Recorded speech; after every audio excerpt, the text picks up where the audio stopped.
কৃষ্ণকলির পর আবার জি বাংলার হাত ধরে ফিরছেন অভিনেতা নীল ভট্টাচার্য ধারাবাহিক অমর সঙ্গীর হাত ধরে। অপরদিকে এই ধারাবাহিকে তার বিপরীতে রয়েছে গুড্ডি ধারাবাহিকের অভিনেত্রী শ্যামাপ্তি মুদলি। শেষবার যাকে গুড্ডি ধারাবাহিকে দেখা গিয়েছে বাংলা টেলিভিশনের অত্যন্ত পরিচিত মুখ। চোখের বালি দিয়ে তার কেরিয়ার শুরু, পাঁচরে তোমার আলোর বেনু থেকে শুরু করে করুণাময়ী রানী রাসমণিতে, যার অভিনয় দর্শক বেশ পছন্দ করেছেন। আর এবার তাদেরই জুটি বাঁধতে চলেছেন একসঙ্গে। ইতিমধ্যেই ধারাবাহিকের প্রোমো প্রকাশ্যে এসছে। মূলত প্রসেনজিৎ চট্টোপাধ্যায়ের প্রযোজনা সংস্থা এই ধারাবাহিকের প্রযোজনার দায়িত্বে রয়েছে এন আইডিয়াস ক্রিয়েশন।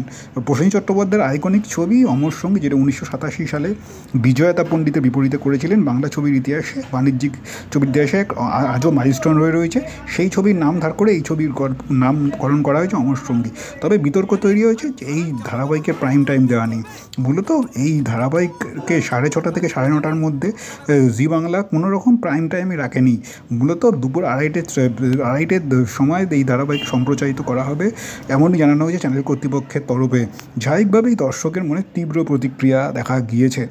মূলত কেন তাদের এরকম দুজন পছন্দের অভিনেতা অভিনেত্রী এরকম একটা হাই প্রোফাইল ধারাবাহিককে এরকম একটা টাইমে রাখা হয়েছে, সময় দেওয়া হয়েছে যদিও চ্যানেল কর্তৃপক্ষের পক্ষ থেকে এ নিয়ে কিছু বলা হয়নি। সম্প্রতি ধারাবাহিকের প্রোমো প্রকাশিত হয়েছে। এই ধারাবাহিকের নীলের চরিত্রের নাম রাজ এবং অপরদিকে শ্যামাপ্তি চরিত্রের নাম শ্রী। মূলত প্রেমিকাকে অর্থাৎ শ্রীকে খুশি করার জন্য নিজের পরিচয় গোপন করেই তার সঙ্গে সম্পর্কে জড়িয়েছেন।